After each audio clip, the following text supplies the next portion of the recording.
Muy buenas noches a todos, eh, a todas las personas que siguen nuestra transmisión a través de Facebook. Les damos la más cordial bienvenida a el conversatorio titulado La muerte no necesita permiso, el cual es un conversatorio en conmemoración del Día Internacional de la Filosofía, que se llevó a cabo el día 19 de noviembre de 2020. Al celebrar cada año el Día Mundial de la Filosofía, el tercer jueves de noviembre, la UNESCO subraya el valor duradero de la filosofía para el desarrollo del pensamiento humano, para cada cultura y para cada persona. Al establecer el Día Mundial de la Filosofía en 2005, la Conferencia General destacó la importancia de esta disciplina, especialmente para los jóvenes, subrayando que la filosofía es una disciplina que fomenta el pensamiento crítico e independiente y es capaz de trabajar en pro de una mejor comprensión del mundo y de promover la tolerancia y la paz. El día de hoy contamos con 4 ponentes muy bien preparados. Está América Valerdi, Carlos Gutiérrez Rueda, Milton Montiel García y Abraham Galarza Cid. Cada uno de ellos responderá a unas preguntas en torno al problema de la muerte. Y sin más, paso a leer su semblanza curricular. América Valerdi Cabrera es egresada del Colegio de Historia por la Benemérita Universidad Autónoma de Puebla. Ha participado en diversidad de conferencias, la mayoría de ellas en la línea de investigación de cuestiones de género desde la perspectiva histórica. Entre ellas destacan su participación como panelista en el primer foro Mujeres Científicas en la UAP en el marco del International Day of Women and Girls in Science, el cual se llevó a cabo en 2017 en la unidad de seminarios de la UAP. Ponente en la mesa Género e Historia con el tema Género y Ciencia, los aportes de las mujeres en el área de ciencias de la UAP de 1965 a 1989. Participación con la ponencia titulada Ex-inclusión de los saberes en la Escuela de Físico-Matemáticas en el primer coloquio de tesistas, teorías, métodos y fuentes en los estudios sobre las mujeres y género 2019, así como su participación en el Congreso Internacional de Pedagogía de La Habana, con la ponencia El uso de las nuevas tecnologías y el plagio académico. Bienvenida, América. Contamos con la presencia de Milton Montiel García. Él es licenciado en Filosofía por la Benemérita Universidad Autónoma de Puebla, maestro en Filosofía por la Universidad Nacional Autónoma de México. Ha sido docente de numerosas instituciones de educación superior y media superior.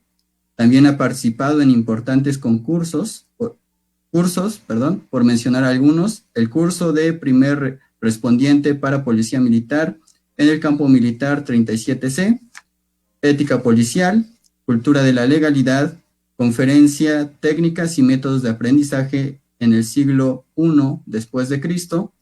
Destaca su participación en la 19ª Reunión Nacional de Beneficencias Públicas con la conferencia Cómo llevar una vida con capacidades diferentes, una mirada a la filosofía estoica, y su conferencia El valor de la filosofía en el nivel medio superior, dictada en el Instituto Franciscano de Oriente. Bienvenido, Milton. Está con nosotros Carlos Gutiérrez Rueda. Él es maestro en estudios del discurso por la Universidad Autónoma de Tlaxcala, profesor de tiempo completo en la Facultad de Filosofía y Letras de la Universidad Autónoma de Tlaxcala, catedrático de griego clásico en el Pontificio Seminario Palafoxiano de Puebla, miembro de la Asociación Mexicana de Estudios Clásicos, de la Academia Mexicana de la Lógica y del Círculo Mexicano de Profesores de Filosofía. Es autor del libro ironía discursiva como enunciación polifónica en el Eutidemo de Platón, publicado en 2019. Ha publicado diversos artículos en revistas especializadas en México, Estados Unidos y Polonia. Bienvenido, Carlos. Buenas noches. Y contamos con Abraham Galarza Cid. Él es licenciado en Filosofía por la Benemérita Universidad Autónoma de Puebla, maestro en Ciencias del Lenguaje por la misma universidad. Desde 1989 hasta el presente ha sido docente de educación media superior, superior y posgrado en universidades privadas como UPAEP, La Salle, Benavente, IEU, entre otras, y públicas como la Universidad Autónoma de Puebla, Universidad Autónoma de Tlaxcala. Actualmente es docente de tiempo completo en la Universidad Autónoma de Tlaxcala, Facultad de Sociología y Trabajo Social, autor de conferencias y ponencias en congresos nacionales e internacionales, y también es coautor de libros, entre ellos Psicología Social desde la Periferia, Breve Diccionario de Psicología Social, y es autor del capítulo Los olvidos de la psicología social en el libro Historia, Teoría y Psicología Social, publicado por la Universidad Autónoma de Tlaxcala y la Sociedad Mexicana de Psicología Social, y realiza publicaciones online en el blog Nomos y Fisis. Entonces, bienvenido, Abraham, a este conversatorio. Bueno, ahora daremos pie a nuestro conversatorio. La muerte no necesita permiso. La muerte es uno de los grandes enigmas de todas las tradiciones culturales, no solo de la filosofía. Todas las religiones y misticismos de toda índole ha dado respuestas a esta. La filosofía, en cambio, generalmente hace más preguntas que ofrecer una respuesta. La muerte está enlazada con nuestras creencias religiosas y teorías filosóficas acerca de nuestra mente y de nuestra alma, si es que son lo mismo, pues, aunque es evidente que cuando morimos, como cuerpos nos desintegramos, aquello que nos hace pensar, lo que nos da nuestra identidad individual, nuestra voluntad y libertad, aseguran muchos, es capaz de sobrevivir a la muerte. Bueno, para iniciar, plantearemos la primera pregunta. Desde su perspectiva filosófica y personal, ¿podemos saber qué sucede con nosotros después de la muerte? Damos la palabra a América Valerdi.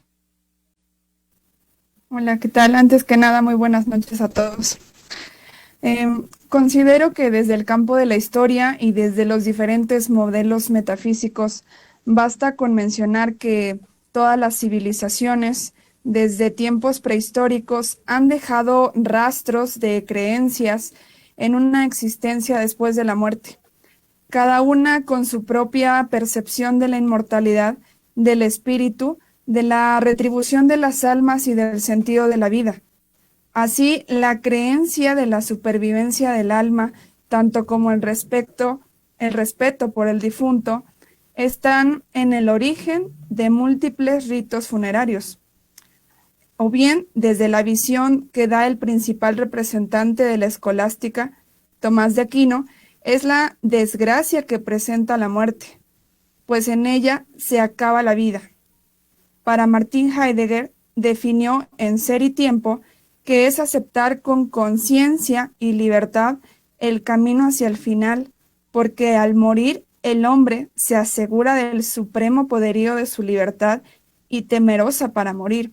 Entonces, al morir el hombre, acepta su realización. Desde la perspectiva filosófica aprendemos a separar el alma del cuerpo, a entender que al morir el alma es la que perdura, pero también tendría que hacer mención que es un sistema de creencias, lo que determina mis respuestas. Por ejemplo, desde la tradición abrámica, sostiene que los muertos van a un plano específico de existencia después de la muerte, según la determinación de Dios, o un juicio basado en sus acciones o creencias durante la vida. Por el contrario, en los sistemas de reencarnación, como lo son las religiones indias, La naturaleza de la existencia continua está determinada por las acciones del individuo al final de la vida. Lo único certero al final del día es que tenemos son nuestras creencias de cómo vamos a encauzar nuestra vida para un buen fin o bien el término de esta. A mí, Milton. Entonces, Milton, a mí te damos la palabra. Muchas gracias, muy buenas noches.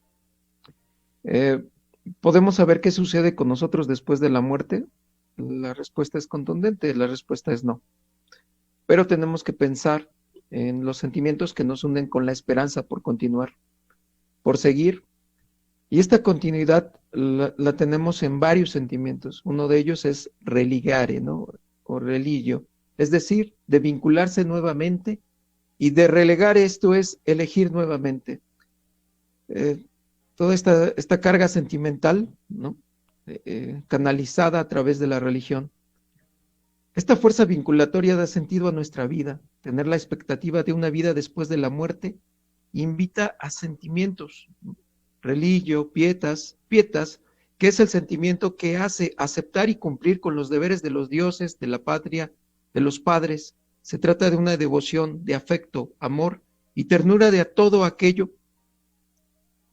de lo cual sentimos y aceptamos sus derechos sobre nosotros. Aunado a estos sentimientos está la gravitas, es decir, el sentimiento de responsabilidad y empeño, que confiere serenidad a las acciones que emprendemos. Una rigidez que implica dureza y violencia para con nosotros mismos, por lo que existe la disciplina en el sentido de educación y formación de carácter, y la industria como lo que permite la suidad y la diligencia, de tal modo que se tienen los elementos para poder tener esperanza y miedo, porque debe de existir la vida después de la muerte.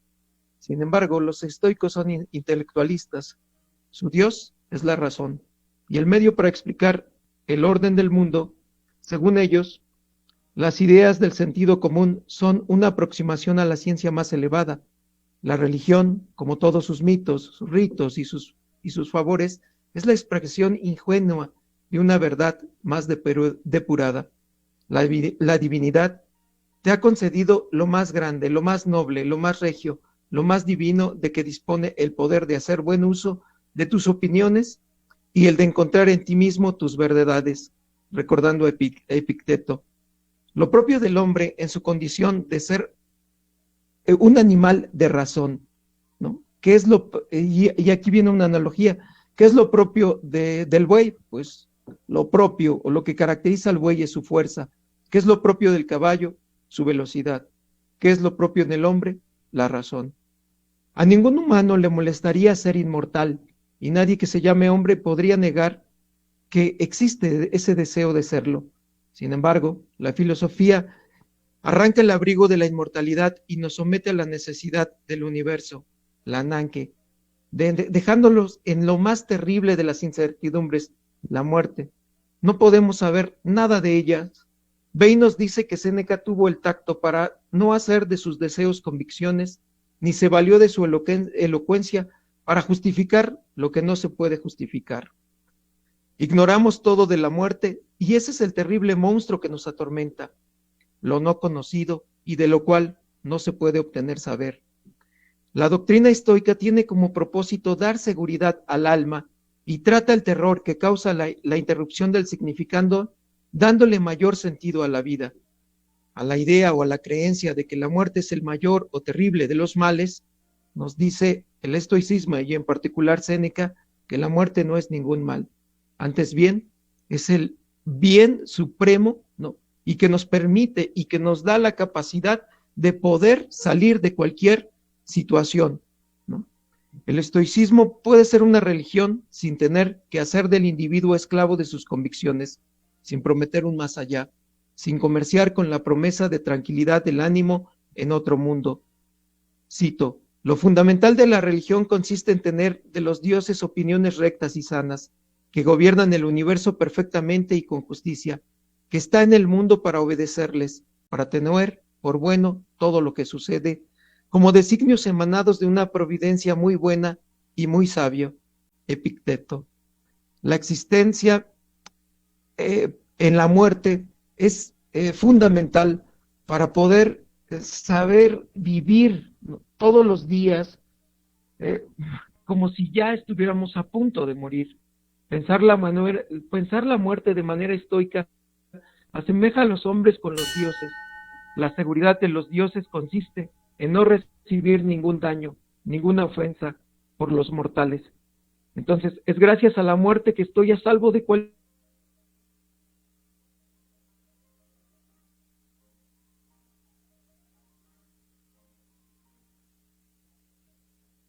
forman parte de una misma cosa. Ambos están dentro de un mismo cuerpo. Dedicarse a conocer lo divino es darle culto. Prohibimos las salutaciones matutinas y sentarse en las puertas de los templos. Se fomenta la ambición humana con estas ceremonias de culto a dioses, ¿no?, ya que los dioses, para el estoico, están en autarquía y ataraxia. No necesitan nada de nosotros y no necesitamos ser esclavos de ellos. Antes bien, los dioses te educan. Y la palabra educación, ¿no?, que viene de educere, que es tender la mano, te sacan, te ponen en el lugar en el que están ellos. La educere, contrariamente a la enseñanza, que es signare, ¿no?, la signare, que es aquella que solamente te muestra y te dice por allá, la educere tiene un significado fuerte y profundo, ya que te va a subir y a colocar en el mismo lugar de los dioses. Esa es la diferencia fundamental entre otras religiones y el estoicismo. Sí, muchas gracias, Milton. Ahora damos la palabra al maestro Carlos Gutiérrez Rueda. Buenas noches a todos. Mi intervención, en primer lugar, va a ser un poco distinta a la de mis compañeros, porque a mí, antes de indagar acerca de si es posible conocer qué va a pasar con nosotros después de la muerte, me interesa saber de dónde sacamos cualquiera de nuestras creencias que podamos tener. Habrá quien crea que sí podemos conocer lo que va a pasar después de la muerte, y habrá quien crea que no podemos. Pero cualquiera de estas dos creencias vienen de algún lado. Nadie tiene una creencia que surja del vacío. Entonces, a mí me interesa saber de dónde vienen estas creencias, y en mi investigación se va a delimitar a la cultura antigua europea. No voy a indagar en otras tradiciones, eso llevaría más tiempo, y por mi área de formación y de especialidad me remitiré únicamente a la cultura prácticamente y particularmente griega. Bueno, desde luego que todas las culturas antiguas europeas tienen conciencia de la muerte y de nuestra naturaleza finita. Y en la antigüedad, a muy grandes rasgos, creo que hubo dos modelos, dos actitudes, dos posturas ante la muerte. La cultura grecorromana y el cristianismo. Y dentro de la cultura grecorromana, a su vez, podemos rastrear dos vertientes. Primero, hablaré de esta parte de la cultura grecorromana. En primer lugar, hay que hablar de las fuentes, ¿no?, que tenemos. Básicamente podemos remitir poemas y tratados sobre la muerte en los poemas homéricos, incluida la Ilíada y la Odisea, en Hesíodo, donde se nos plantea este mito de las 5 eras de los hombres. Tenemos poemas líricos, las tragedias, obras literarias y desde luego textos filosóficos, ¿no? No solo Platón y Aristóteles, sino también estoicismo, epicureísmo, escepticismo, etc. Bueno, en estas fuentes podemos encontrar a su vez dos grandes corrientes. En los poemas homéricos, básicamente podemos deducir que los griegos pensaban que no había vida después de esta vida, ¿no? Básicamente porque para ellos había una clara distinción entre ser mortal, ser hombre, y ser Dios, los llamados inmortales. Y esa línea divisoria era insalvable para los hombres.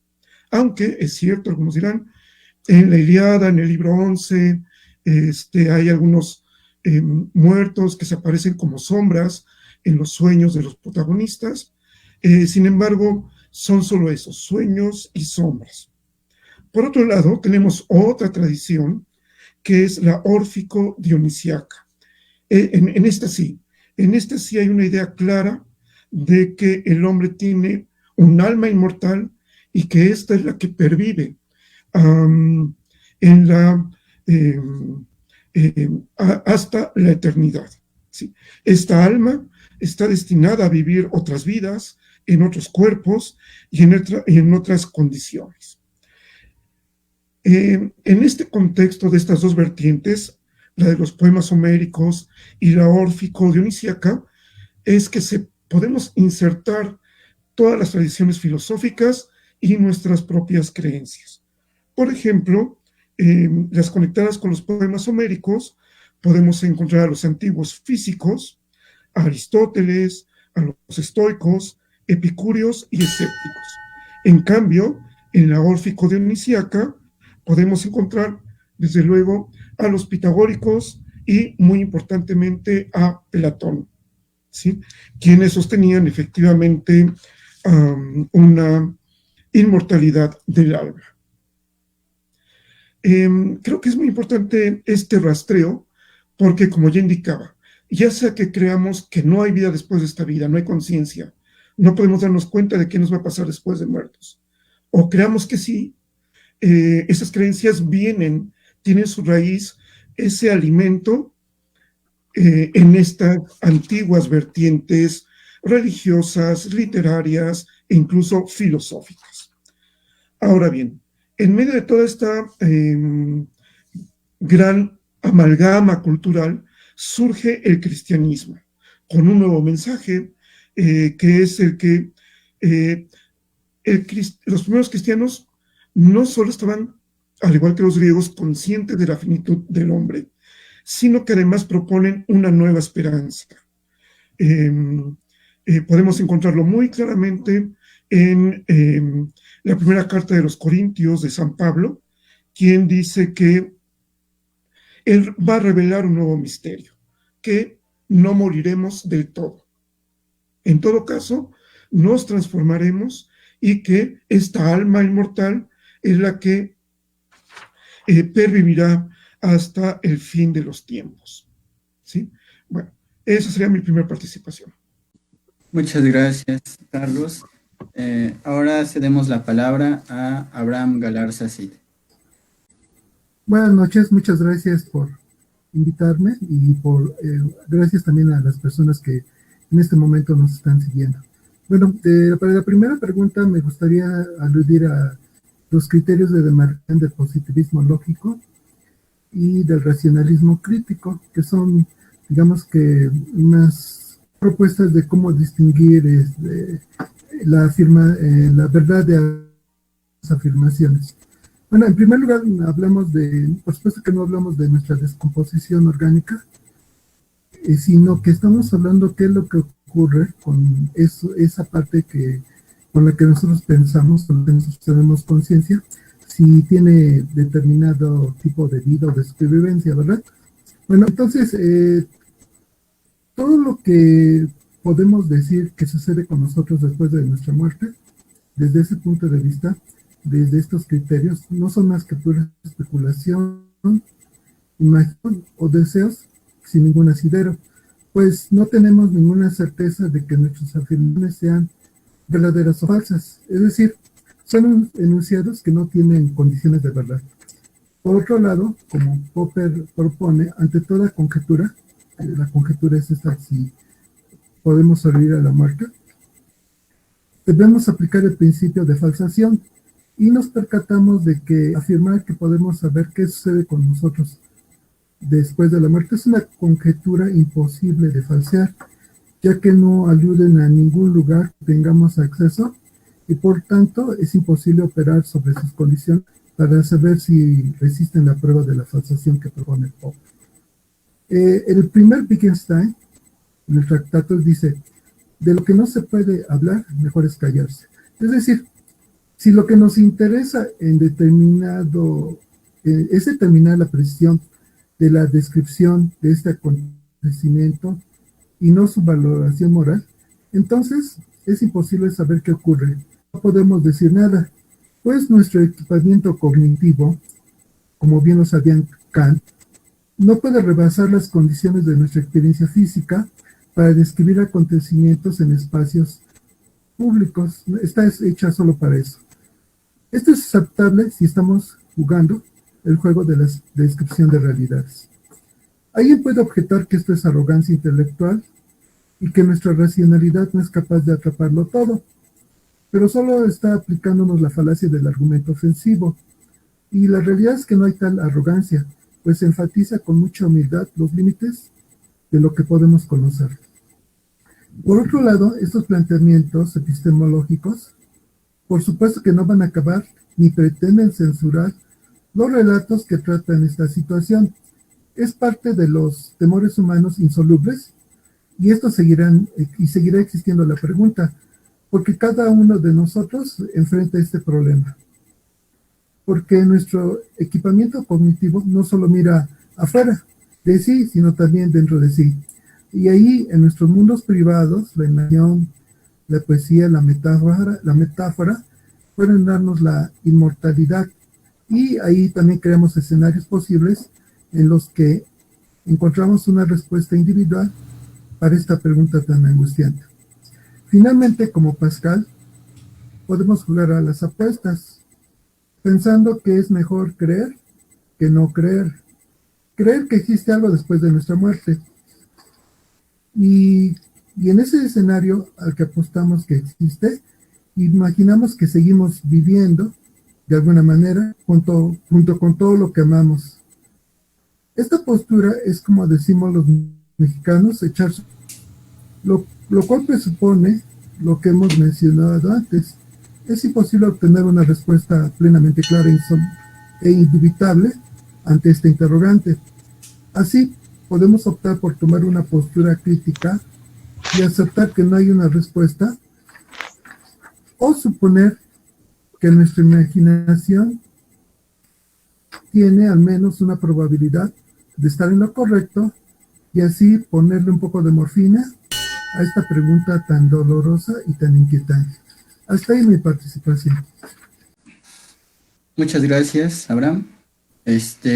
Pues la verdad son perspectivas muy interesantes las que cada uno de ustedes nos traen. Precisamente a partir de esto último que ha dicho Abraham, en torno a las condiciones de posibilidad de conocer si hay algo así como vida después de la muerte, yo creo que esto descansa en un supuesto y en ese sentido va la siguiente pregunta. ¿Qué es nuestra conciencia o qué somos como sujetos pensantes?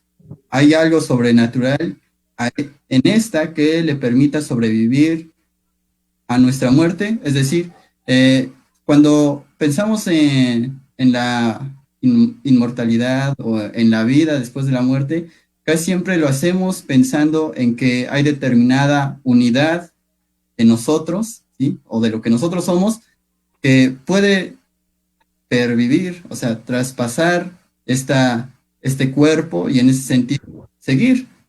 Digamos, a lo mejor desde la perspectiva cristiana que ya nos hablaba el maestro Carlos, pero también si nosotros lo pensamos desde estas teorías del hinduismo, también como ese unirse con el todo, ¿no?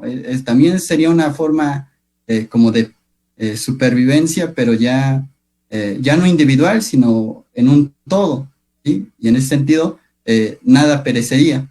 Entonces, ¿qué podemos decir respecto a esta pregunta? Damos la palabra a Erika. Bueno, antes que nada, yo creo que cabría recordar que la idea de lo que es conciencia evolucionó en el desarrollo de la psicología y la neurofisiología en paralelo con la filosofía. En ese sentido, yo voy a hablar acerca de lo que definen como conciencia de tres filósofos. El primero, el filósofo australiano David J. Chalmers, Diferencia entre los problemas fáciles, considerar la conciencia como una capacidad mental más, que incluye la focalización de la atención, la integración de una nueva información, etc. Y el problema difícil como la conexión física entre neuronas mediante impulsos eléctricos pueden producir la experiencia subjetiva que llamamos conciencia. Pero básicamente la conciencia se podría explicar como el entendimiento o conocimiento que un ser vivo tiene de sí mismo, de su propia existencia y de su capacidad para actuar en su entorno. Es lo que sentimos al tener contacto con nuestra realidad y nuestra nutrida por nuestro sistema de creencias, como anteriormente ya lo había mencionado, adquirido en la cultura que por supuesto nos toque vivir. Por otro lado, el filósofo estadounidense William James la definía como una función evolutiva que salvaguardaba una secuencia de experiencias concretas conscientes. Es la capacidad de grabar en nuestra memoria lo que estamos viviendo en una secuencia temporal para poder prever el futuro. En ese sentido, otra definición del filósofo austriaco Karl Popper creía que la conciencia emergió con el lenguaje por la necesidad de comunicarse unos con otros. Esta última herramienta, proceso de evolución del Homo sapiens, que le incita a ser consciente de sí mismo. Al final podemos ver que tenemos como seres humanos esa necesidad de no ser olvidados, de dejar una teoría, de dejar un postulado, de dejar, por ejemplo, con las bellas artes, o más bien como lo menciona desde el campo de la literatura o la poesía, ese despojo, pero dejar una huella porque queremos trascender, una cosa que explique qué pasa con nosotros después de la vida y nos tranquilice por un momento al ya no estar en este plano físico como tal. Esa sería mi participación. Gracias, América. Damos la palabra al maestro Milton. Muchas gracias. En Séneca podemos encontrar, bueno, partiendo de la postura a la que estoy trabajando, y que es el estoicismo, y en particular en Séneca, encontramos en él una trascendencia efectiva, ¿sí?, en uno mismo, en un hombre culto, o en un hombre consejero, político, capaz de tomar decisiones, un hombre que está inmerso en la vida pública, ¿no? Y obviamente que conoce de la naturaleza a la cual estamos sometidos todos. Entonces, cuando habla de este ananke, ¿no?, esta condición de que vamos a morir y de que todo lo vivo tiene que morir, ¿no? Y que vivir es la forma, llevar un arte de la vida a partir de tener un aprendizaje, a partir de llevar una forma de alimentarse, una forma de cuidar los placeres, una forma de estar en el mundo con los otros. Entonces, la principal trascendencia es uno mismo, ¿no? Y por eso el cuidar de sí, ¿no?, la cura sui, el atenderse a sí mismo todo el tiempo que sea posible. Y apresurarse por llegar a ser un anciano, ¿no?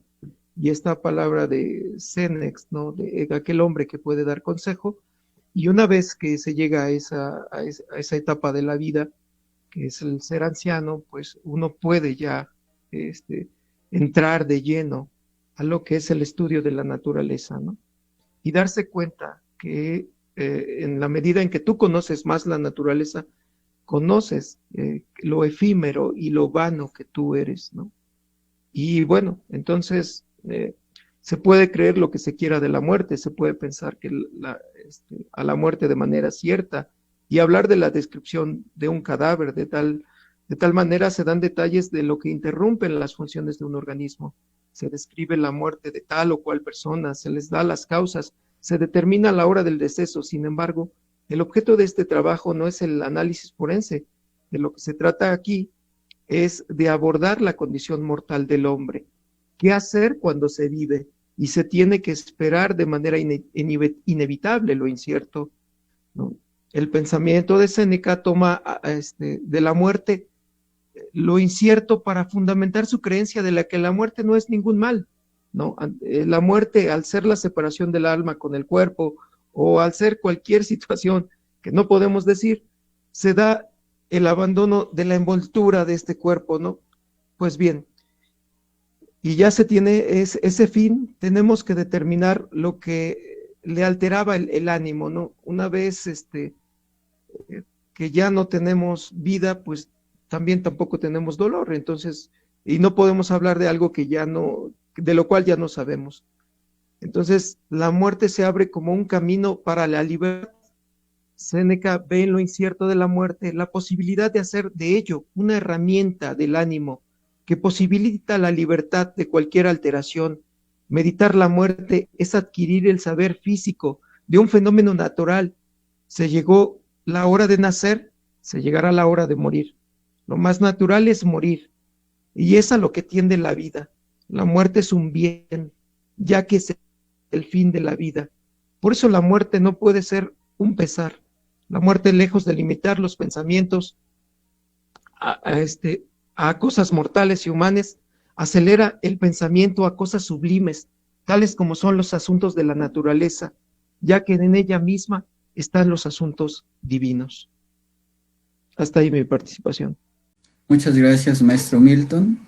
Damos ahora la palabra al doctor Carlos. Preguntarnos por la conciencia y por si hay una parte de esta conciencia que logre trascender nuestra vida, son preguntas difíciles que ni en la antigüedad ni hoy en día tenemos respuesta. Apelando a estos criterios cientificistas de los que ya nos hablaba Abraham, del racionalismo lógico, de la teoría de la falsación, desde luego que no tenemos respuesta, ¿no? Es así que entonces tenemos que buscar posibles respuestas, rastrearlas en otras áreas que no sea la ciencia, ¿no? Y para eso tenemos que echar mano de la filosofía, de la historia, de la literatura, y a partir de ellos conjeturar si es posible que haya una conciencia que trascienda nuestra vida. Como ya mencionaba en mi participación anterior, esta idea de esta posibilidad no es nueva, no es ni siquiera es cristiana, sino es anterior al cristianismo, y desde luego que apareció en otras culturas, pero por lo menos en la griega podemos rastrearla, decía yo, en la religión órfica y en los rituales dionisíacos, por un lado, y por otro también en el pitagorismo. En Pitágoras, aunque él no escribió nada, ninguno de sus textos llegó a nosotros, pero sí de algunos de sus discípulos, encontramos claras referencias de que hay algo que los griegos no llamaban conciencia, sino llamaban psique, que es la que trasciende esta vida. Ideas que son retomadas por Platón. Como recordarán, en su diálogo Fedón, es el primer documento de la cultura occidental en el que aparece esta idea de que hay un alma inmortal, una psique, una psique atánatos, un alma inmortal. Y esta alma es la que una y otra vez regresa a la vida. Y si buscamos la prueba, la demostración de que esto es así, Platón simplemente dice: antes de la vida no hay nada, perdón, antes de la vida hay muerte, después de la vida debe haber muerte. Y quien transita en un ciclo eterno, todo este proceso es precisamente esta parte del hombre que no solo Platón, sino en la cultura griega se llama psique, ¿sí? Ya posteriormente vendría el cristianismo, rompiendo esta idea de que es un ciclo de vida y muerte, y planteará que es una sola línea. Éramos alma, nos encarnamos, y una vez que morimos ya no volvemos a reencarnar, sino que seguimos viviendo, pero solo como alma, como soplo. Esta idea también aparece en Aristóteles, pero en Aristóteles no habla propiamente de inmortalidad, sino más bien, tampoco va a hablar de psique, sino más bien va a hablar de esencia, de esa usía, como le llama en griego, que es la característica propia de los seres humanos y es la que trasciende esta vida para llegar a la otra vida. Entonces, como vemos, todas estas fuentes filosóficas, teológicas, son las que respaldan nuestra creencia de que hay una conciencia que pervive, como ya mencionaba Milton. Hay otras corrientes filosóficas, como el estoicismo, que si bien es cierto, no exploran lo que sucede después de la muerte, porque para ellos lo importante está en esta vida. También es cierto que se preocupan por el buen vivir, para tener un buen morir, ¿sí? Esa sería mi participación. Muchas gracias, maestro. Ahora cedemos la palabra al maestro Abraham Galarza Cid. Muchas gracias. Bueno, en primer lugar, somos seres naturales que han emergido de un largo proceso evolutivo que no nos ata a ningún hecho ecológico específico y especializado, pero que tiene como condición para sobrevivir en una diversidad de esferas de la naturaleza, sustituir nuestra con nuestra cultura y herramientas aquello que no nos dio la naturaleza, un cuerpo protegido y alimentado con equipamiento social para sobrevivir. Para lograr esto hay otra condición que nos sitúa en un espacio que ya no es la naturaleza, el mundo social. Nos enfrentamos a la naturaleza para obtener nuestra supervivencia y no de manera individual, sino colectiva. Y lo hacemos a lo largo. Para convertirnos en un sujeto colectivo e histórico, necesitamos un vínculo que nos aglutine como una colectividad que trascienda las generaciones. El lenguaje es ese vínculo que nos une como un sujeto colectivo y une a todas las generaciones de humanos en el tiempo. Tenemos la fuerza creativa y constructiva que tiene un hormiguero. Una hormiga es indefensa e impotente como individuo, pero su comunicación química hace que cada hormiguero se convierta en un ser vivo más poderoso, creativo y constructivo, el hormiguero. Esta conexión entre los individuos, me refiero al lenguaje, como entre las generaciones, es algo difícil de distinguir por carecer nuestros tiempos de una conciencia histórica. El individuo no percibe esa voz que habla para sí mismo como lenguaje, sino como una voz sobrenatural que habita dentro de sí y le llama su mente.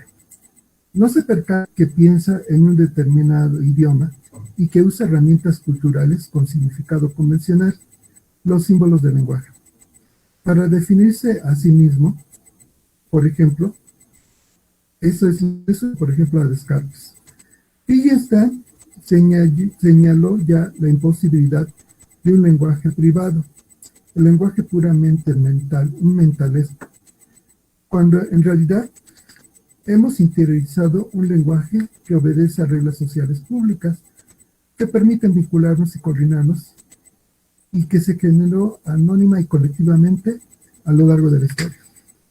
Este lenguaje se puede usar para hacer descripciones de nuestra experiencia que transcurren en la historia de nuestro desarrollo individual, posibilitando darnos una identidad a lo largo del tiempo en diversos contextos que llamamos nuestro yo.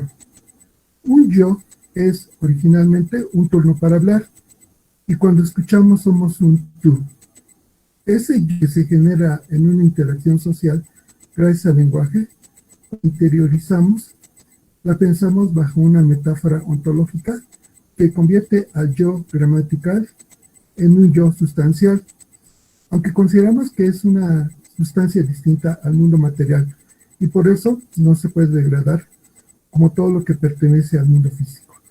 Ese yo gramatical es el protagonista de todas las narrativas que dan cuenta de nuestra historia de interacciones en el mundo social o en nuestro mundo de experiencias particulares. Podemos inventar narrativas donde seguimos siendo los protagonistas de aventuras en un mundo no físico o situado más allá de la vida y convertirnos en esa historia en seres sobrenaturales que sobreviven a la muerte. Así pues, considero que lo que nos hace personas, lo que nos hace sujetos, no tiene nada de sobrenatural. Lo que llamamos conciencia es el lenguaje que describe nuestra experiencia interior. Existe bajo ciertas condiciones mientras pertenecemos al mundo social, pero en cuanto dejamos de pertenecer a este mundo, con nuestra muerte, el proceso termina, pues carece de sentido ejercer un lenguaje cuando dejamos de ser personas y nos convertimos en cosas y no nos vinculamos ya más a otros humanos. Eso sería todo de mi parte. Muchas gracias, maestro Abraham. Pues sí, podemos ver que es muy difícil plantear al alma, la conciencia, en términos de trascendencia, y en ese sentido, si bien no podemos decir que hay una vida después de la muerte o que nosotros seguimos viviendo después de la muerte, el hecho es que morimos, ¿no? Ahí está el hecho, nacemos y morimos. Somos seres que se generan y se corrompen. Y en ese sentido, con vistas a que algún día nos vamos a corrompernos, no en el sentido moral, sino así físico, es posible aceptar la muerte sin ese trance amargo que llega a generar. Es decir, hay gente que teme a la muerte, y pues lo ve como un gran mal, como decía Sócrates en la Apología Platónica. Y yo quisiera preguntar precisamente cuál es la dimensión significativa en nuestras vidas de este trance, ¿no? Que vamos a sufrir, al que vamos a llegar algún día, ¿no? Por ejemplo, en las intervenciones anteriores se decía, pues es que también hay que aprender a morir, ¿no? Entonces, en ese sentido va esta pregunta: ¿cómo aprendemos a morir? Entonces, le damos la palabra a América. En el sentido de por qué considera que el fenómeno de la muerte, ya sea propia o de alguien cercano, nos genera tanto dolor. Considero que de entrada nos causa tanto dolor porque a pesar de que somos seres racionales, pensantes, como en las anteriores participaciones ya nos han explicado bien, somos seres emocionales.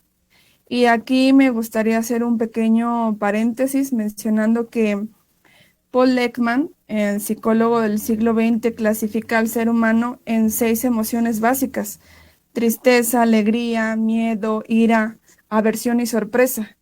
Y es muy importante porque si bien, bueno, otros estudios de otros investigadores afirman que no se queda nada más con esto, lo cierto es que nosotros como seres humanos podemos experimentar una, dos o incluso estas 6 en un mismo día o incluso en un mismo determinado lapso de tiempo corto. Y es en ese mar de sentimientos que los sentimientos los podemos entender como este estado emocional a más largo plazo, en donde tenemos vivencias más duraderas y por supuesto complejas, que es donde, perdón, ¿Qué puedo hacer?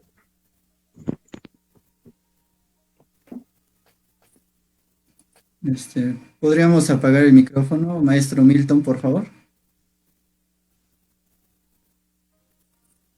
Gracias. Sí, Continuamos. ok, es en ese sentido en donde ese mar de sentimientos, el individuo ya crea una memoria, su memoria histórica, su memoria de su vida con los que ha tenido ya una experiencia de lo vivido, sea individual o colectivamente con esa gente que ama, con esa gente que quiere realizarse como persona. Y ahí es donde viene el recuerdo. Esa palabra tan compleja también de explicar que el recuerdo de lo vivido, que finalmente eso es lo que mata. Se pasa por algo llamado duelo, en que cada individuo lo vive diferente debido a la experiencia que está moldeada por la sociedad y por la cultura, y que esta última tiene que ver con las propias creencias y rituales sobre la muerte y el pesar. Y esto, bueno, pues por supuesto afecta a las personas que lo experimentan, pero sobre todo afecta cómo lo expresan. Por supuesto no va a pasar el mismo duelo y lo va a expresar una persona de nuestra misma cultura, ejemplo, mexicana, a otra de otro país. En lo personal, por supuesto, no considero que sea posible aceptarla sin ese trance amargo, ya que el dolor es una reacción ante la pérdida, pero también es parte del duelo, que es el proceso de superar esta pérdida de la persona, por supuesto, que hemos perdido. Pero también hay que entender que no todo es malo. Este mismo duelo, también un sinsentido, es parte de un proceso de sanación por el que todo humano tiene que pasar indudablemente. Y es así en donde tenemos que aceptar dicha pérdida para posteriormente encontrar otras formas de adaptarnos y vivir con ese recuerdo, pero sin que nos pese. Es decir, haber ya superado dicho duelo. Hasta ahí sería mi participación. Muchas gracias. Ahora damos la palabra al maestro Carlos. Gracias, Héctor. Y disculpa, Milton, quisiera participar antes de ti porque como buen estudioso del estoicismo, creo que tienes una mejor respuesta que la que yo tengo para esta pregunta en específico. Entonces, por eso quiero tomar la palabra antes de ti. Y mi participación va en el contexto de los diálogos platónicos, de cómo describe que Sócrates encaró la muerte. Porque es una actitud totalmente distinta al sentido en que está planteada la pregunta. Recordemos que en el Fedón, el narrador nos cuenta que el último día de la vida de Sócrates lo encuentra dialogando con sus amigos sobre filosofía con mucha tranquilidad. Entonces eso nos da una idea del talante del propio Sócrates. Por otro lado, al final de la Apología, en donde nos narra el juicio al que es sometido Sócrates, muy al final, no me acuerdo si es la última frase incluso, Sócrates afirma que ya es tiempo de concluir. Recordemos que está frente a la asamblea, emitiendo su discurso de defensa. Y advierte a los atenienses, a los asambleístas, que es tiempo de concluir y que por lo tanto es tiempo de marcharse. Los asambleístas a vivir y Sócrates a morir. Y pregunta, ¿quién de los dos va a un mejor lugar? Y parece que en el contexto de los diálogos de Platón, la respuesta es que Sócrates va a un mejor lugar, porque va al Hades, en donde él afirma que no se cansará de interrogar a todos los hombres que estén dispuestos a responderle para obligarlos a investigar si han sido buenos. Entonces, creo que la postura de dolor también es cultural y en no todas los hombres que han enfrentado este tránsito de la propia muerte o la de un ser querido, la han enfrentado con esta emoción. Aunque en el contexto en el que nos encontramos ahora, como bien decía América, es natural, es normal que nos veamos sometidos a un a un periodo de duelo. Sin embargo, yo quería hacer notar eso, que no, no todos enfrentamos de manera dolorosa la muerte. Muchas gracias. Muchas gracias, maestro Carlos. Ahora cedemos la palabra al maestro Milton. Gracias, disculpen la interrupción. En el mundo romano, el acercamiento con la muerte es de manera directa, ¿no? El estar en el Coliseo o ser espectador de aquellos espectáculos, ¿no? El poder dar muerte a tu esclavo, las constantes batallas, guerras, asesinatos, etcétera, te hace estar de cerca, en intimidad con la muerte, cosa que de alguna u otra manera en la actualidad rehusamos a todo momento esa condición de seres mortales. De tal manera que, por ejemplo, en el mundo romano, cuando se hacen los desfiles, hay un esclavo que va repitiendo, diciéndole al general: recuerda que eres mortal, y recuerda, no eres más que un hombre, y recuerda que eres mortal. Y en nuestra cultura tenemos la idea del deguste, de la celebración de los difuntos, pero nos asusta mucho la muerte, ¿no? De tal manera que quiero poner un ejemplo, ¿no? El caso de los 43 jóvenes desaparecidos, y exigíamos, o los padres exigían, que se les devolviera vivos, ¿no? Como si con la exigencia se les hubiese dado la vida. Y la otra, cuando ya ya se están dictando órdenes de aprehensión en contra de las personas que encubrieron o manipularon la verdad o la investigación, terminó. Con ello creíamos que con esta búsqueda de la verdad también íbamos a encontrarlos vivos. Entonces, de tal manera, rehusamos a la muerte en todo momento. No le decimos a nuestros hijos, no estamos aprendiendo a ser seres para la muerte, ¿no? En cada momento estamos rehusando a ello, ¿no? Entonces, la muerte en sentido propio, y también en Platón, tiene un sentido muy pragmático, ¿no? Por un lado, Platón en Fedón va a decir que la muerte es útil, porque y va a decir que la muerte, que hay una vida más allá de esta vida, precisamente para poder controlar a las personas o a los súbditos o a quienes sea que haya que controlar.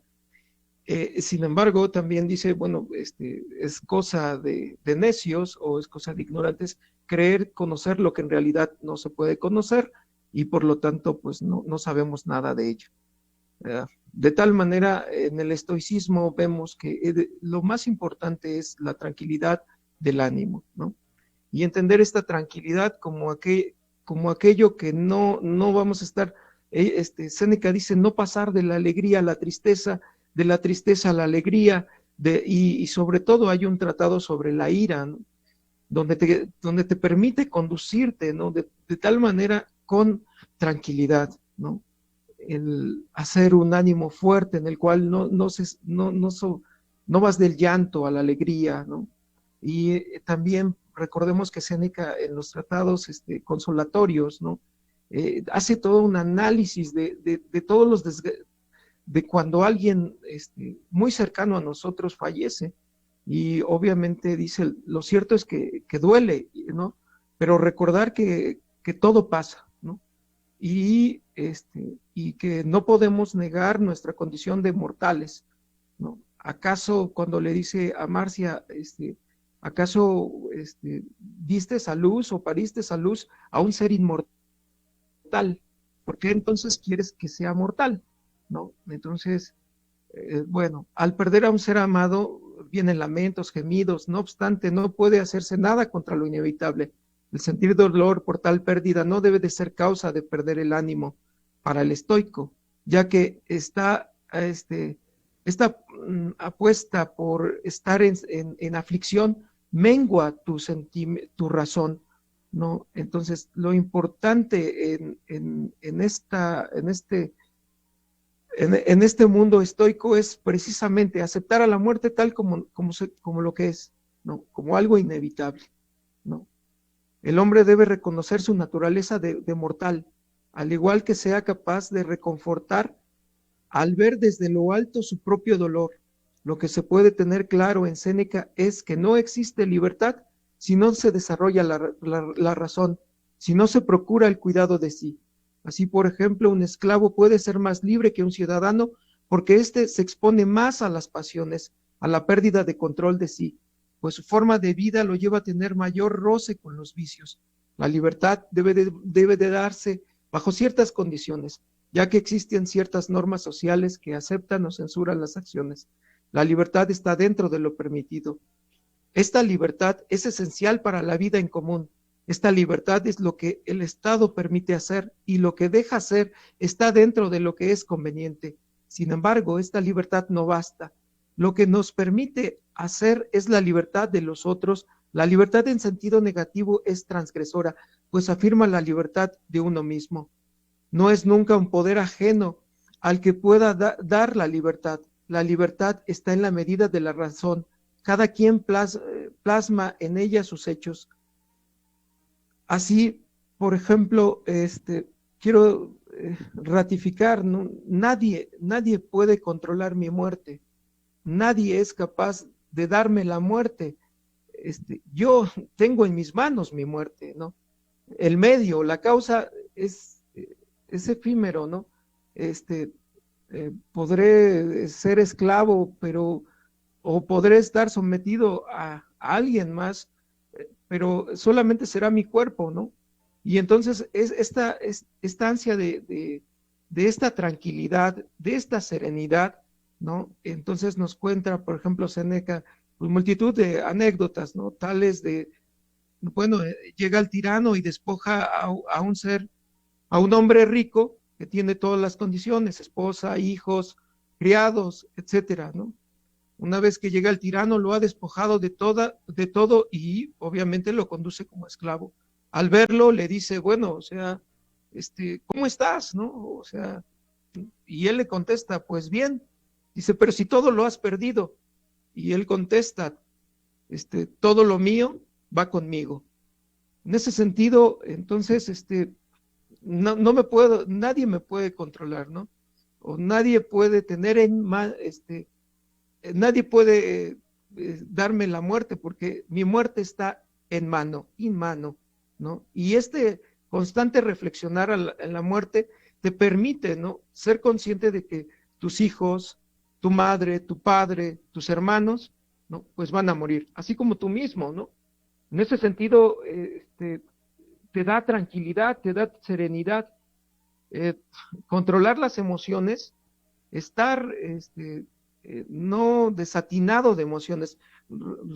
También Séneca contará muchos pasajes, como por ejemplo, uno de ellos es cuando un candidato a ser figura pública muere, ¿no? Entonces la gente sale y tira jitomates, tira acelgas, lechuga, cosas, huevos a las estatuas de las divinidades, ¿no? En venganza, ¿no?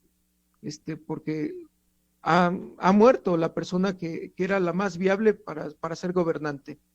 Sin embargo, ahí es el momento donde dice Séneca, bueno, o sea, pedimos cosas que son realmente no naturales, y la cuestión natural es la de morir. Entonces, efectivamente, tenemos en nosotros estas sensaciones, estos sentimientos, ¿no? Pero lo que pondera en el estoico es la razón. Gracias, hasta aquí mi participación. Muchas gracias, maestro Milton. Bueno, solamente pedirle a quienes nos siguen en Facebook, si alguno tiene alguna pregunta para alguno de nuestros ponentes, puede plantearla y yo la leeré con mucho gusto a ellos. Ahora pasamos a la participación del maestro Abraham Galarza. Sí. Gracias. Bueno, para dar respuesta a estas interrogantes, considero dos condiciones, una biológica y otra social. Una condición biológica evolutiva que hace a los seres humanos sufrir sus pasiones de forma desmesurada, la ibris, como le llamó Edgar Morin, retomando este concepto de los griegos. Así el placer, el dolor, la ira, la risa se desbordan en los humanos, mientras que en otras especies, cuando llega la muerte, por ejemplo, inmediatamente se ocupan de continuar en su lucha por sobrevivir, con los que quedan vivos y garantizar la continuidad de la especie. Con nuestra condición de ibris, todas estas emociones nos llevan frecuentemente a los límites de la locura, se dilatan en intensidad y en duración. Y el dolor de la muerte no es la excepción. Nuestros rituales que honran al muerto sirven para mesurar nuestras emociones y dolor. Por otro lado, y como parte de esta misma lógica, la muerte es una necesidad para la supervivencia en el mundo natural. Es una estrategia que permite que unos pocos vivan gracias a la muerte de muchos otros. Peces y anfibios ponen millones de huevecillos, millones de semillas y polen. Son producidos por plantas al igual que millones de espermas y cientos de óvulos que se producen y derrochan en la naturaleza, para que solo unos pocos afortunados vivan, como si la naturaleza jugara una extraña lotería. Los animales viven en un universo natural, en donde no hay memoria, calendarios ni tiempo, aunados a una conciencia de estos elementos, a una carencia de conciencia de estos elementos. Es decir, que nosotros vivimos en un universo simbólico y eso lo hace muy complejo. La muerte humana tiene un significado cultural que nos hace tener a sus muertos y al dolor por su partida, y que nos lleva a temerle radicalmente. Además, el significado social y cultural de la muerte se relaciona con la organización económica y política, así como con ideologías y narrativas que sustentan el diario vivir en estas sociedades. Así, vivir en una sociedad moderna capitalista extremadamente individualista, secular y desencantada, hace del dolor por la muerte de un ser querido un problema subjetivo y privado, sin ningún acompañamiento social y por tanto carente de solidaridad y de empatía. Como este orden social no se quiere cambiar, el dolor que sentimos por la muerte de nuestros seres amados se patologiza y medicaliza y se trata como un asunto privado que un experto debe ayudar a resolverlo lo más pronto posible para que uno pueda reincorporarse al mundo productivo, donde lo normal es la alegría y la felicidad en todo momento. En otras sociedades más tradicionales y de vida comunitaria, la vida y la muerte de sus miembros es un asunto que involucra a todos. Por ejemplo, en algunos lugares de Oaxaca, el casarse es un asunto de toda la comunidad. Debes tener todo lo necesario para la vida de casado, con el apoyo de todos, por ejemplo, con padrinos de refrigerador o de comedor. La muerte no es un asunto diferente. Cuando uno muere, todos llegan a rezar, cocinan, se despiden del difunto y después de su inhumación, durante días, meses o incluso años, continúan los rituales fúnebres. Esos rituales hacen que la muerte se vea como un acontecimiento necesario del ciclo de la vida, en el que los otros te acompañan en tu dolor y dan entereza ante lo inevitable. Por mi parte es todo. Gracias. Muchas gracias, maestro Abraham. Para ir cerrando, quisiera plantear la siguiente pregunta. Bueno, ya hemos visto que pasar por el proceso de duelo es importante también para los seres humanos, un momento de superación. También hemos visto las perspectivas respecto al buen o al mal morir a través de Milton, a través del maestro Carlos. Igual, ¿no? Recordando un poco a Epicuro, Epicuro en una carta, que es la carta a Meneceo, Él dice, con esto que yo voy a enseñar aquí, vas a aprender también a morir bien. ¿Por qué? Porque si nosotros estamos compuestos de átomos, ¿sí? Cuando estos se desintegran, nosotros ya no somos. La muerte no tiene nada que ver con nosotros. Y si tú entiendes esto, entonces no vas a sufrir por la muerte. Y bueno, ahora la muerte siempre, a lo mejor podríamos pensarla también en relación con los contrarios, ¿no? Está la muerte, pero también está la vida. Entonces, en ese sentido va esta cuarta pregunta. ¿La muerte le da significado a nuestra vida o la hace carente de sentido también? Eh, Recientemente leía Macbeth, ¿no? Y la vida misma es descrita como un ruido sin sentido, ¿sí? Eh, entonces, la muerte, ¿qué representa también para nuestra vida, ¿no? ¿Será aquello que le da también sentido a esta o también algo que eleva su carencia de sentido, ¿no? Entonces, pasamos con América. Aquí lo que yo voy a mencionar es que, bueno, la muerte le da significado a nuestra vida. Desde la postura estoica, la misma filosofía es un comentario pues sobre sobre la misma muerte. Así como Platón en boca de Sócrates afirmó que la filosofía es aprender a morir, Michel de Montaigne retoma la frase de Cicerón para concluir que debíamos acostumbrarnos a ella. Dice Cicerón que el filosofar no es otra cosa que prepararse para morir. A esto añadió, quitémosle lo raro, acerquémoslo a nosotros, acostumbrémonos a ella, no tengamos nada a menudo en la cabeza como la muerte. Esta experiencia básica del tener que morir equivale a captar que nuestra vida se va a terminar. Ello nos permite situar y captar la muerte como acabamiento de la vida. Ahora bien, al tomar conciencia de esta realidad, que sucede de la inconsciencia de estar puramente vivo, no es neutra, sino que aparece como una conciencia infeliz. Como dice un proverbio latino, ante mortem nemo beatus, que nadie es feliz ante la muerte. Sin embargo, para la vida del hombre, la muerte es un absurdo y un sinsentido, pero en ese mismo absurdo y sinsentido es que le va dando significado también a su vida, es decir, le da una motivación del por qué hace lo que hace.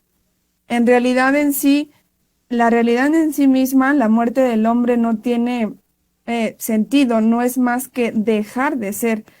Cuando alguien muere pierde la capacidad pues de relacionarse con el mundo exterior y nada le permite pensar que ello pues no sea para la persona más que la expresión de la pérdida de la relación consigo misma y por tanto pues dejar de ser. En nuestra cultura mexicana la muerte cobra sentido y significado. Es mantenerlos vivos en la memoria propia, pero también pasa a la colectiva. Con los diferentes rituales, ofrendas, entra la imaginación del mexicano en donde los colores se hacen presentes, poniéndole el título a la calaca de Me río de la muerte, en donde las bellas artes se hacen presentes con una canción, con una pintura, una película, para no dejar desapercibido eso llamado muerte, hacer el recuerdo físico. Y bueno, esa sería mi participación. Muchas gracias, América. Ahora damos la palabra al maestro Milton. Muchas gracias. De entrada, la muerte, al ser tomada como límite, como fin de toda continuidad, apresura a vivir. La muerte en Séneca es un regalo, es nuestro tiempo. La muerte pone fin a todas las acciones. El tiempo, mi tiempo termina con la muerte, con mi muerte.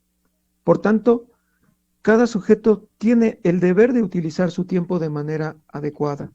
Para Séneca, lo adecuado estaría en ejercer la virtud. El tiempo debe de medirse por las virtudes y no por los años. Al ocuparse de sí, no hay por qué reprochar la inversión del tiempo. A partir de Séneca, nos dice Yankelevich, se toma una conciencia del tiempo, ¿no? Y una economía del buen uso de él, ¿no? Y también tener presente cómo ellos dividen la vida, ¿no? Tomando la idea igual de los pitagóricos, propiamente del momento en que nacemos a los 20 años, somos niños. De los 20 a los 40, jóvenes, ¿no?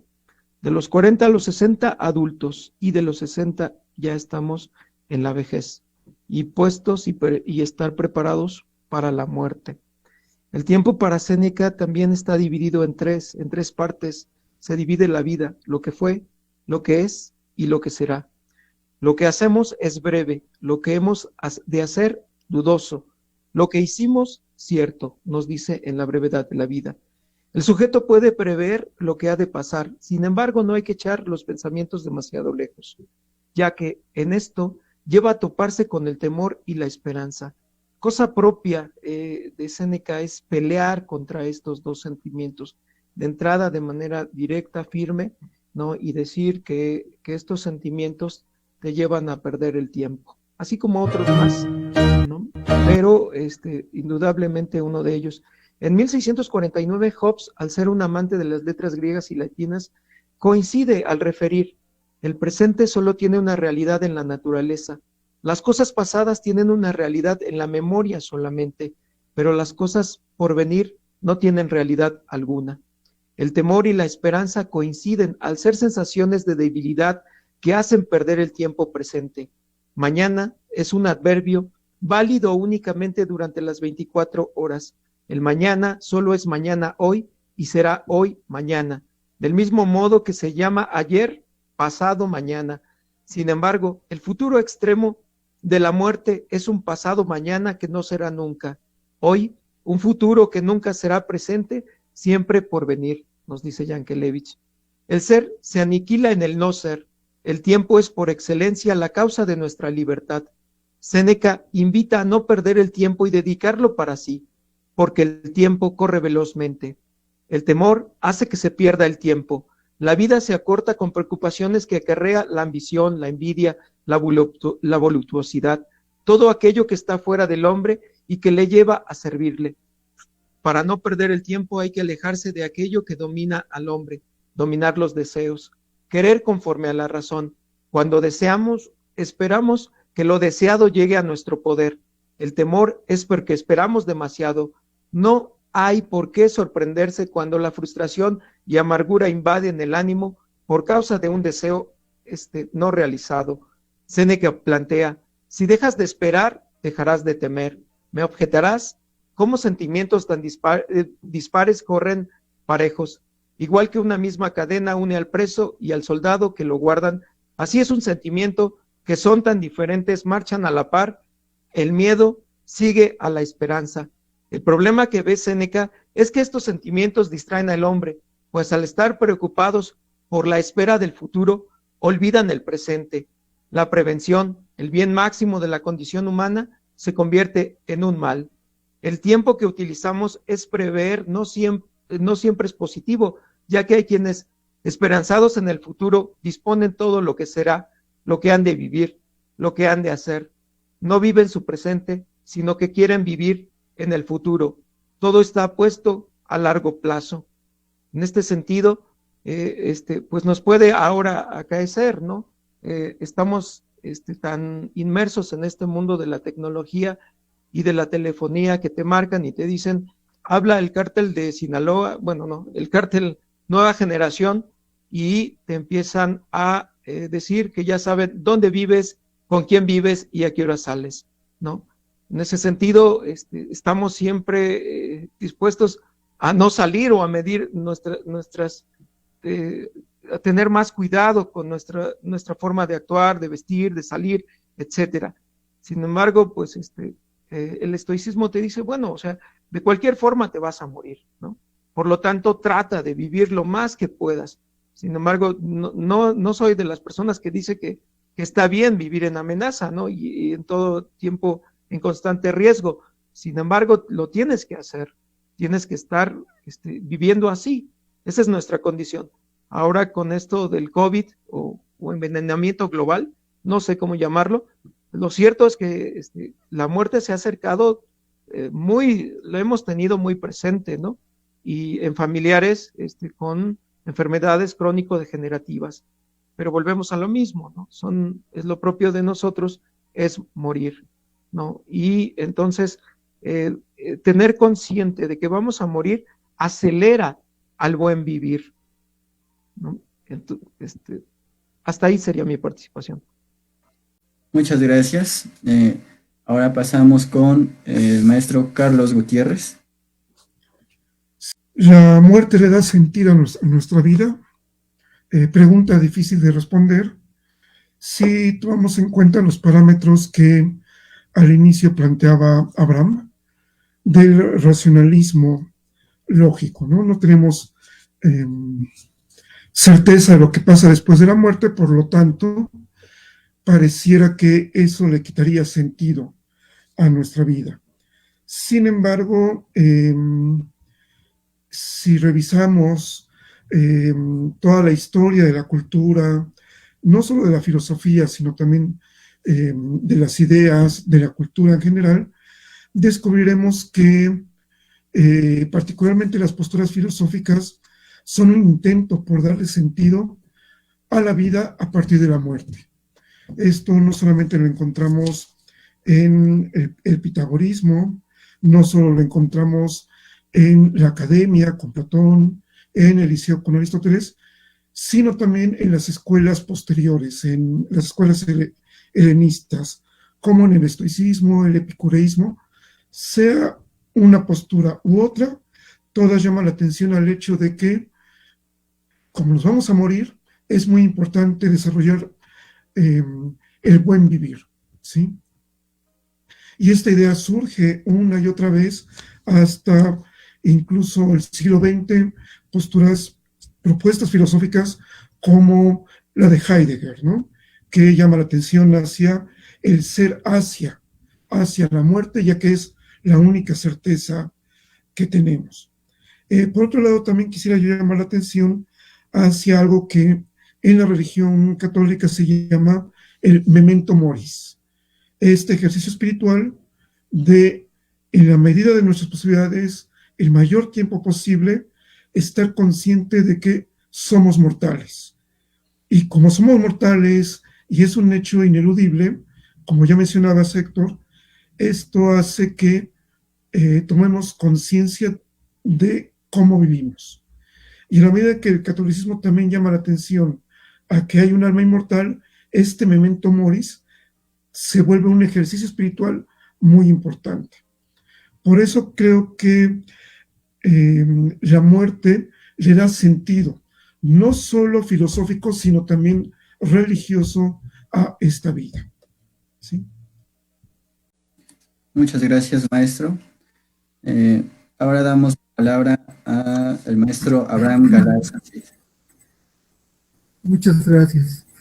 La pregunta, ¿la muerte le da significado a nuestra vida o la hace carente de este? Retomaré uno de los versos del poema La prosa de la calavera de José Emilio Pacheco. Gracias a mí, todo es inexpresablemente valioso, porque todo es efímero y jamás se repite. Desde que nacimos estamos sitiados por la muerte.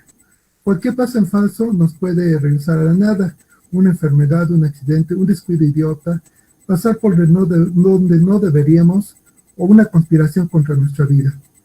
Elaboramos planes proyectándonos al futuro, tratando de remontar ese estado de sitio para asegurarnos un futuro en el que hayamos superado carencias y necesidades que constantemente nos amenazan.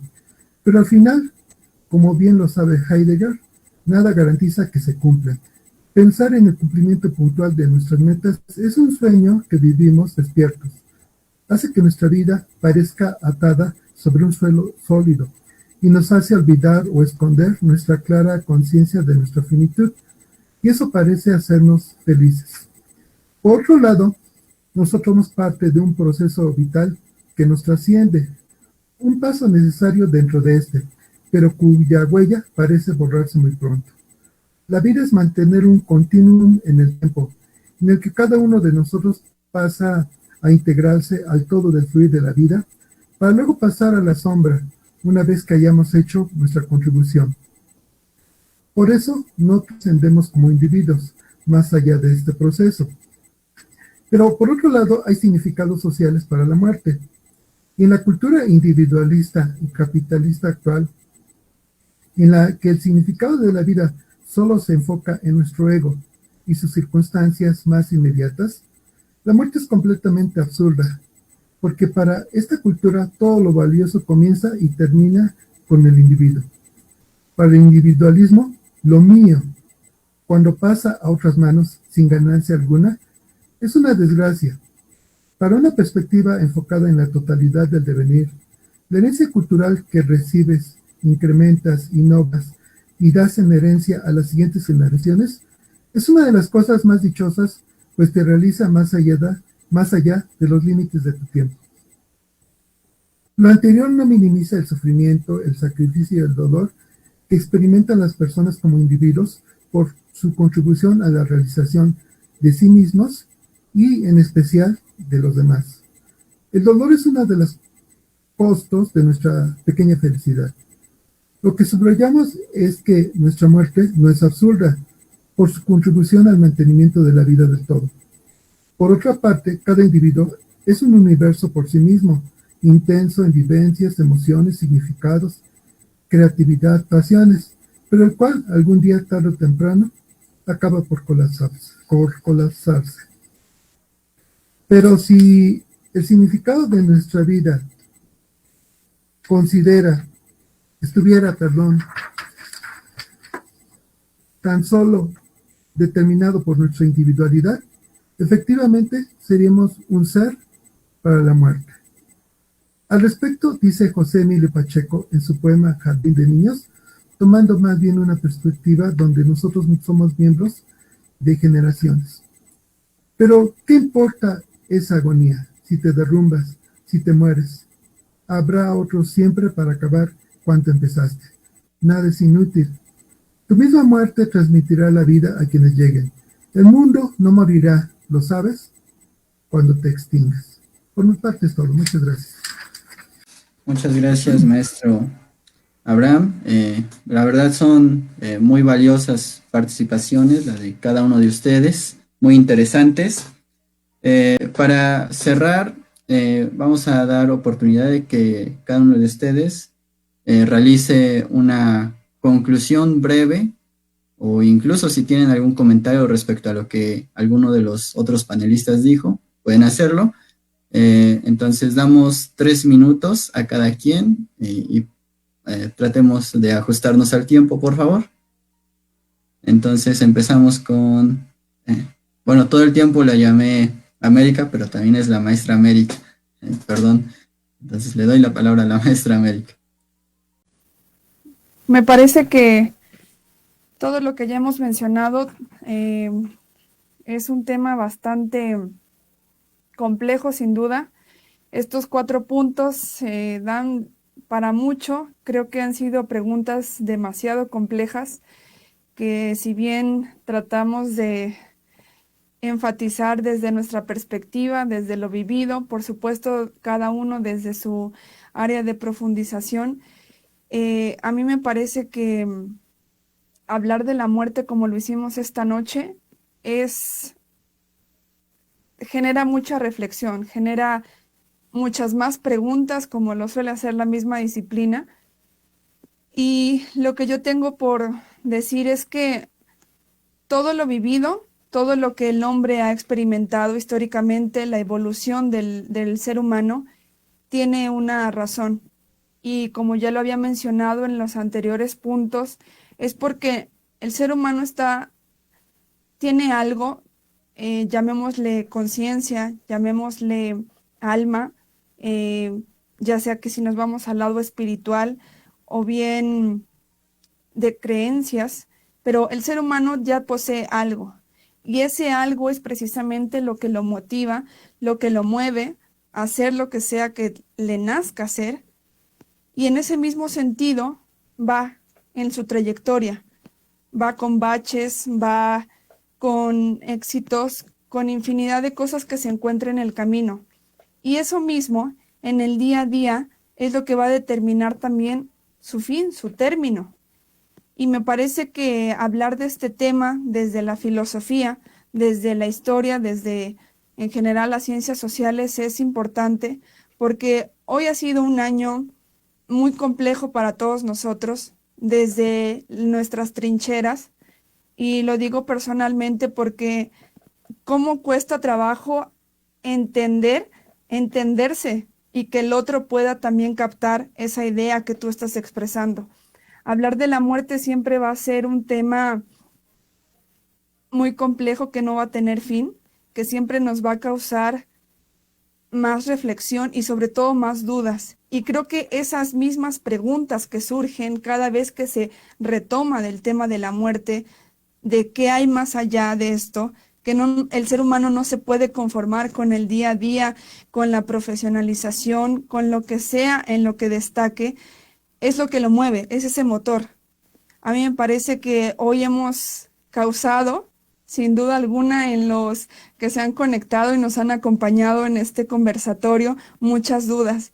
Y creo que esa es la finalidad de la filosofía y de este tema tan complejo, que el ser humano nunca se va a detener y siempre va a querer trascender. Y por eso el tema tan importante de qué es la muerte. Gracias. Muchas gracias, América, maestra América. Damos la palabra al maestro Milton. Muchas gracias. Solo reflexionar en sentido práctico, eh, este, ah, trabajando en seguridad, todos los días o puedes estar o en la cárcel o cerca de la muerte, ¿no? Y también ver que hay acontecimientos, accidentes, etcétera, ¿no? Y también que estás relacionándote con los otros a cada instante, ¿no? Y que el hacer filosofía no es hacer filosofía bueno, en este caso desde la escuela, desde la universidad, ¿no? Sino hacerla desde este campo y en este ámbito público, ¿no? En donde tú tienes la responsabilidad, ¿no? De vivir conforme a la razón. Y obviamente en un mundo donde lo que más importa es, como ya dijo el maestro Abraham, ¿no? Es el individualismo. En ese sentido, hemos olvidado, ¿no? Las formas en cómo nos relacionamos con los otros. El caso es que a partir de 2016 tenemos un nuevo sistema de justicia, el cual nos permite y nos da las reglas y las pautas para vivir en sociedad y con los otros, ¿no? Con uno y con los otros. En ese sentido, entender la muerte a partir de un sistema de justicia parece algo absurdo, ¿no? Porque de hecho pues, todos vamos a morir. Ahora, ¿cómo se establecen las reglas y las normas para llevar a cabo esa muerte, ¿no? ¿Y quién te dictamina y bajo qué criterios se va a dar ya el estatus de que ya estás muerto? Eso también cambió a partir de 2016, ¿no? Entonces, ciertamente entender la muerte tiene que mirarse desde perspectivas diferentes. Si bien es cierto, el estoicismo te permite y te da una forma de vida y así de entender la muerte como algo natural y que es inherente al hombre, sea cual sea la sociedad que sea, también entender la sociedad y las relaciones de cómo se genera la convivencia entre los hombres nos va a permitir, por ejemplo, hacer más fino nuestros detalles, bueno, más finas nuestras investigaciones. ¿No? Y por último quisiera concluir que diciendo que nadie puede dar el derecho de morir. El derecho es asunto de uno mismo. de la fuerza que se tiene de ser. La fuerza de uno mismo será el derecho, porque de nadie se recibe la libertad más que de uno mismo. Es uno quien autoriza su propia muerte por el hecho de ser su propietario. Y acudiendo a esta reflexión, el tigre que me ataca está en su derecho, y yo que lo mato estoy también en mi derecho. Sin embargo, no es mi derecho lo que yo defiendo contra él, es a mí, es mi vida la que estoy defendiendo. Si me libro de las garras del tigre es gracias a que fue mi propia fuerza lo que me lo permitió. No encontré en ese momento las leyes de magistrado, ni a una sociedad protectora, ni la voluntad divina, ¿no?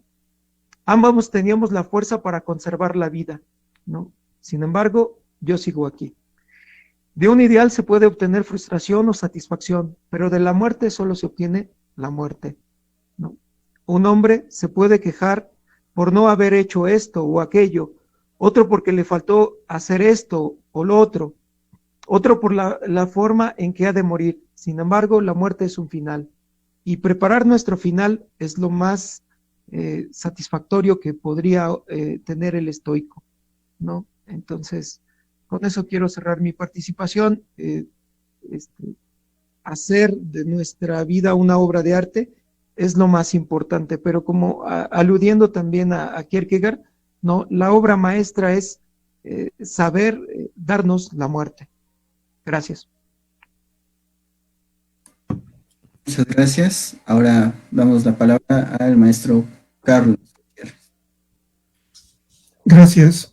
Yo quisiera concluir en la misma línea que América, señalando que el tema de la muerte es un tema bastante complejo, que requiere de nosotros toda nuestra capacidad intelectual, toda nuestra sensibilidad, incluso para abordarlo. Ante esto, creo que intentar dialogar sobre la muerte, intentar reflexionar sobre ella, en torno a ella, se puede convertir en una invitación a la filosofía.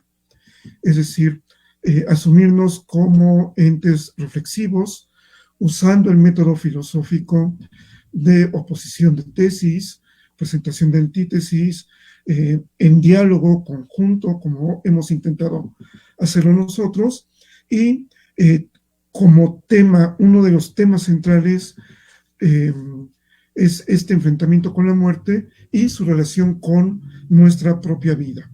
Entonces yo quisiera concluir con esa idea de que el tema de la muerte más bien es una invitación a la filosofía, a filosofar. Muchas gracias. Gracias. Ahora damos la palabra al maestro Abraham. Pues más que nada un agradecimiento por las aportaciones de todos los compañeros. Es un problema, el de la muerte, un problema muy difícil de abordar. A lo mejor fuimos muy pretenciosos al querer darle una respuesta. Es un poco difícil para mí sintetizar. A veces parece que no coincidimos. A lo mejor mi forma de pensar de los compañeros parece distinta porque a lo mejor es una especie de paráfrasis. Pero lo que sí es cierto es que, bueno, el problema de la muerte es fundamental para todos los seres humanos. No, algunos lo responden de otra forma. Nosotros, por la tradición a la que pertenecemos, pues tenemos un conjunto de herramientas conceptuales para pensarlo, para ver sus límites. Y por el otro, exige una especie de ética para todos nosotros, el pensarlo, ¿no? Y entonces digamos que dentro de ese marco, pues, es la forma en que nosotros lo abordamos, ¿no? Me gustaría también hacer un comentario de lo que dijo Milton, ¿no? Por ejemplo, el caso de los 68, la exigencia, ¿no?, de los padres para que sus hijos aparecieran con vida. Y eso es muy interesante porque en México vivimos una época de la muerte violenta, que yo considero que es la muerte sin dignidad, ¿no? La muerte de una persona en manos del crimen, destruyen el cuerpo, como si simplemente con un golpe puedes matar a alguien. Entonces es como que irracional el que hagan muchísimas cosas, incluso los cuerpos después de estar muertos los sigan maltratando. Pero es básicamente un golpe a la dignidad de las familias, de las personas, y es el intento de matarlas, matar sus emociones, matar su sentido de vida. Y por eso yo creo que es muy complejo, ¿no? Entonces creo que digamos que una forma para reintegrar la dignidad del muerto y de las familias es la justicia, ¿no? Entonces yo exigir que esto no pase más, exigir que el mundo sea racional, el mundo sea un lugar donde prive la ética. Y entonces esto me parece que es un aporte, creo, que hay que subrayar para que podamos entender de esta forma este fenómeno, ¿no? De la hiperviolencia con la que actualmente todos nosotros podemos hacer un caso más en las estadísticas. Y bueno, no me queda más que agradecer a las personas por el tiempo que se dedican a estar con nosotros, a los organizadores, que hay mucha gente detrás de nosotros, al compañero Koyomatsi, porque nos echó una supermanota para hacer esto. Muchísimas gracias a todos. Muchas gracias por su participación, maestro. Pues sí, la verdad es que nos quedamos con muchísimas más preguntas. Parte de lo que es la labor filosófica, primero es encuadrar el problema, ¿no? Hemos visto las condiciones de posibilidad, el presupuesto de la inmortalidad o la mortalidad, también la dimensión ética de la muerte para nuestras vidas. Y al final creo que sí, todo esto aterriza en la vida cotidiana, por ejemplo, desde el maestro Milton, que tiene que ver con el derecho, ¿sí? Con lo jurídico también, que abre a nuevos problemas, ¿no? La muerte desde la eutanasia, por ejemplo, la muerte desde el suicidio, la muerte desde el aborto, ¿no? O sea, si yo digo que la muerte es mi decisión, bueno, también creo que tapia estos problemas. Pues sí, agradecerle a cada uno de ustedes, maestro Milton, maestro Carlos, maestro Abraham, maestra América, su tiempo, los importantes aportes que nos han dado. Agradecerle también a Juan Roberto González Coyomani, que nos ha ayudado hoy en producción. Agradecerle a la maestra Carla Pérez Rodríguez, que no está aquí, pero seguramente nos está viendo, porque ella es el móvil. Claro, también a Abraham, porque él es la mente maestra detrás de este conversatorio también. Y bueno, al público que nos siguió a través de Facebook, le damos muchas gracias por su preferencia. y bueno, pues muchas gracias a todos. Que tengan buena noche.